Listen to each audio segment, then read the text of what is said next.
I mean, he must have hated his sister-in-law because he wrote The Queen of the Night for her. In 1970, Beverly Sills was the biggest opera star in America. Yet the Metropolitan Opera, the most prestigious stage in the country, kept ignoring her. While the Met filled its productions with European singers, Beverly was left watching from the sidelines, whispered about in dark corridors and gossiped about in secret meetings. Tired of being overlooked, she did the unthinkable. She called them out publicly on national television, and what followed nearly broke her life apart. Threatening letters began to arrive at her home. Her young son attempted suicide while she was performing overseas, and the rejection that once seemed professional now felt deeply personal, almost like sabotage. But Beverly's story didn't begin in the spotlight. It began in Brooklyn in 1929, where she was born Belle Miriam Silverman to immigrant parents from Ukraine and Romania. They didn't speak much English, so she grew up fluent in Yiddish, Russian, Romanian, and French, a gifted child everyone called Bubbles. At just 3 years old, she sang on a radio show, her high notes so powerful that the engineers had to install warning lights for the soundboard. Listeners adored her, mailing bubblegum wrappers with her name, and by 7 she was already performing on stage, dazzling crowds with her voice so bright it once shattered a prop wine glass. She toured with vaudeville acts across the nation, performing in more than 100 shows before she was 10, singing through power outages and exhaustion, earning money that barely reached her family after the agents and promoters took their cut. Even with such an early start, success in opera didn't come easily. Her official debut was a confusion for years, with the real first night being Valentine's Day 1951 in Philadelphia for only $15, barely enough for her train fare.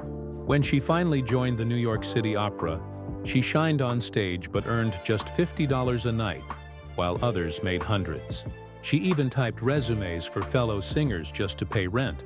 Her loyalty to the City Opera became both her greatest virtue and her biggest sacrifice, because when the Metropolitan Opera finally came calling, she turned them down, not knowing it would take almost 2 decades to be invited again. Her dedication to family made her story even more heartbreaking. Her daughter Meredith, born in 1959, was profoundly deaf, and doctors urged Beverly to institutionalize her, but she refused, teaching her to communicate through sheer persistence and love. Then her son, Peter Jr., was born with seizures and autism, and she spent nights awake beside his hospital bed, then walked onto stage the next evening to perform as if nothing was wrong. The emotional toll made her performances deeper and more powerful, each aria carrying the weight of her real-life pain. In 1969, she faced one of the cruelest audiences in Milan's La Scala, where she was booed before she even sang, but she silenced them with her voice, earning 18 curtain calls and the nickname, the Phoenix of Brooklyn. Yet just a year later, nodules on her vocal cords nearly ended everything. She prepared farewell letters before her surgery, unsure if she'd ever sing again, and when she finally recovered, she spent months in silence, communicating only through sign language with her daughter. Her return was astonishing, performing 3 of the hardest operas in just 14 weeks, and redefining what vocal endurance meant. But fame didn't protect her from tragedy. Her husband, Peter Go, left during a rough patch.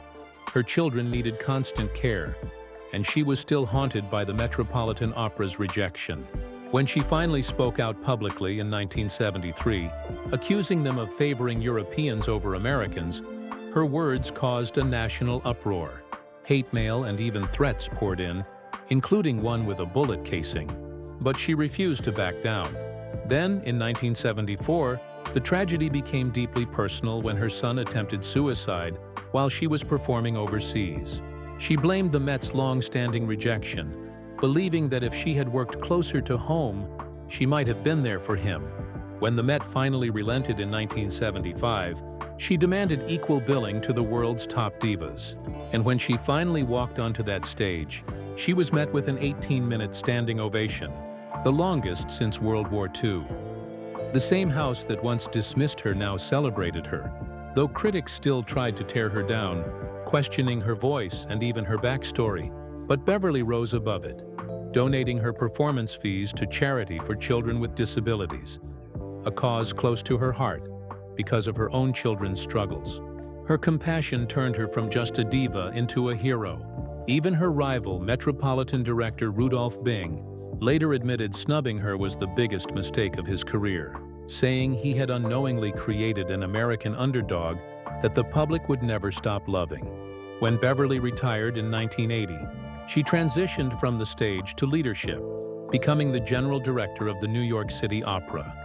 The company was millions in debt, but she turned it around by modernizing productions and making opera accessible to everyone. Critics said she was turning opera into Broadway, but audiences proved her right as attendance soared. The woman once excluded for being too commercial had now saved an entire institution. Her later years were devoted to philanthropy, helping raise over $100 million for children with disabilities and funding research for hearing loss and autism. But her life ended with a cruel twist. In 2007, Beverly was diagnosed with lung cancer, even though she had never smoked. Doctors said decades of secondhand smoke in opera houses and TV studios caused it. She died just days after the diagnosis, leaving behind a legacy that forever changed American opera. Her death inspired Lincoln Center to ban smoking indoors and led the Met to install a multi-million-dollar air filtration system in her memory. When her private letters were later discovered, the world finally saw the woman behind the legend, a mother who carried unbearable pain with grace, a performer who turned heartbreak into art, and a fighter who proved that talent and integrity could outshine any gatekeeper. She had faced rejection, loss, and illness, yet she never lost her light. Beverly Sills didn't just sing opera, she lived it, every high note and every heartbreak. So if you were moved by her story, don't forget to subscribe to Hollywood Bulletin and press the bell icon, because more untold stories of legends like Beverly Sills are coming your way, and you won't want to miss a single one.